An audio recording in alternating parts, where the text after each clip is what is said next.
Et de retour, chers téléspectateurs, avec notre invité, Dr Nesrine. Dr Nesrine Choukri, alors, comment voyez-vous le rôle du Conseil des affaires égypto-roumain et du Forum des hommes d'affaires égypto-roumains dans l'identification des projets communs dans lesquels la coopération entre les deux pays est possible?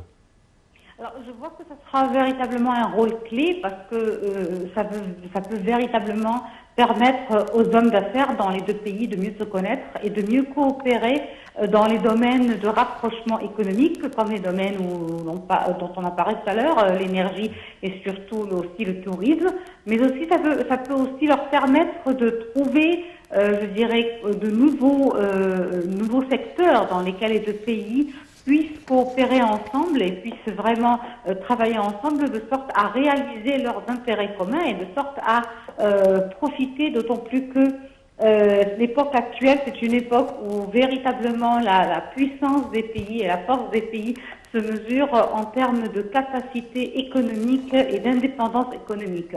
Donc, je crois véritablement que ce sera un rôle clé. L'essentiel que ce soit pas, qu'on ne tombe pas dans l'erreur de trouver que ce sont des structures qui sont un petit peu, comment dire, de façade, ou des structures qui sont surtout encre sur papier, mais on l'a déjà vu avec d'autres, je dirais, pays.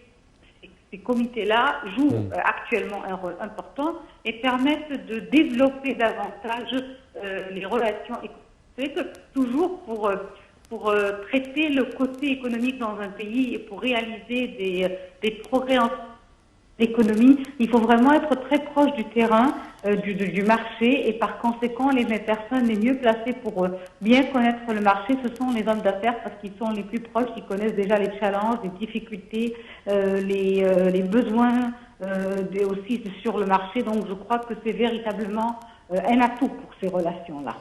Alors, on le sait, hein, l'Europe a toujours été divisée en deux. Il y a l'Europe des grands pays et ceux qui sont un petit peu marginalisés de par le fort caractère des autres pays. Les grandes puissances telles que la France, l'Angleterre, mais aussi l'Italie, l'Espagne. Et la Roumanie fait partie des pays qui ont été un petit peu négligés ou mis à l'écart par ces grandes puissances. Donc, est-ce qu'aujourd'hui, ces pays-là veulent justement s'affirmer dans la région et trouver eux aussi des partenaires pour pouvoir faire évoluer leur économie, et ils voient en nous un bon partenaire pour commencer?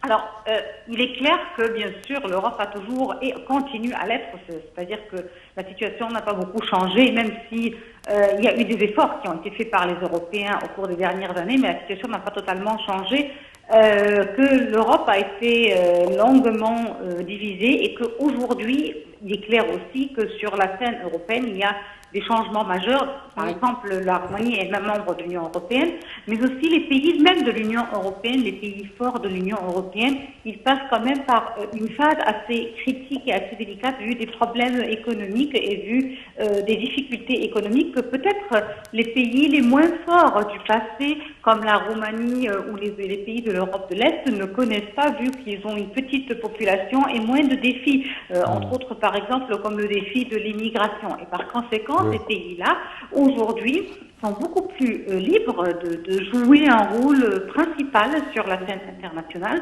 Ils cherchent eux aussi à maintenir les anciennes alliances, mais aussi à varier les alliances. N'oubliez pas que la Roumanie et l'Égypte, ils ont une longue histoire je dirais, de liens historiques qui remontent à l'époque soviétique. Donc ce n'est pas véritablement nouveau, c'est la reprise de liens historiques pour aller de l'avant. Et par conséquent, je crois que cela pourrait véritablement aller très loin. Aussi, il est clair que les États-Unis continuent à pousser le monde entier vers une nouvelle époque de guerre froide, cette fois-ci non pas avec l'Union soviétique seule, puisque ça n'existe plus, mais non pas aussi avec la Russie seulement, mais aussi avec la Russie et tous ses partenaires et la Chine. Donc je crois que cette situation-là va faire en sorte que les pays qui ne veulent pas être polarisés ni pour l'un ni pour l'autre des clans, qui veulent vraiment rester ouverts et rester capables de communiquer avec l'ensemble de la planète, entre autres l'Égypte et peut-être la Roumanie, ils voudraient certainement renforcer des liens de partenariat avec d'autres pays aussi qui continuent à ne pas être pour l'un ou pour l'autre des clans. Non, et on voit que ces petits pays, entre guillemets, aujourd'hui perturbent un petit peu la carte géographique. C'est-à-dire qu'après qu'on ait assisté au Brexit, il y aura bientôt le Polexit avec la Pologne qui, elle aussi, veut sortir de l'Union européenne. L'Union européenne était vouée à l'échec dès le début, et je l'avais dit il y a 10 ans, je me rappelle, sur les plateaux de Night TV, à l'époque, étant très jeune, en tant qu'analyste politique, on me regardait un petit peu de manière bizarre, mais moi je disais toujours que l'Union européenne s'était bâtie à une époque où la situation mondiale était très stable, politiquement et économiquement. C'était comme un résultat, le couronnement des beaux jours que la planète vivait. Aujourd'hui, la planète, depuis 2008, depuis la crise économique qui s'est passée en 2008, avec le mouvement ensuite des Indigents en 2011, et un système capitaliste, un système mondial en général qui est malade, des défis de part et là, la situation en Afghanistan, la nouvelle guerre froide, tout ça va vouer l'Union européenne à l'échec. Et puis, n'oubliez pas que pendant des années, les deux, presque, je ne dirais pas seulement, mais presque les deux pays qui ont payé la facture du maintien de l'Union européenne, c'était l'Allemagne et la France, et parfois même les pays qui devaient rester au sein de l'Union européenne, comme la Grèce, ont dû passer par des réformes parfois douloureuses pour les peuples. Comme la Grèce et l'Espagne. Voilà, douloureuses vraiment pour les peuples. Et les peuples de ces pays, ils ont quand même, ils n'ont pas vraiment un grand amour pour cette union-là, parce que là, ça les a forcés pour maintenir la force de l'euro en tant que monnaie de pays forts. Le monnaie, même en tant qu'euro,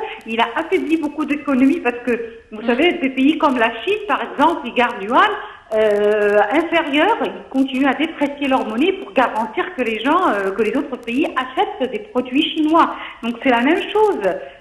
L'euro étant très fort en tant qu'une monnaie forte, elle a réduit les ventes des produits européens, et au sein même de l'Union européenne, il y a la montée de l'extrême droite qui réclame une sorte de patriotisme ou de chauvinisme ou d'identité nationale poussée. Donc l'Union européenne ne va pas tenir longtemps.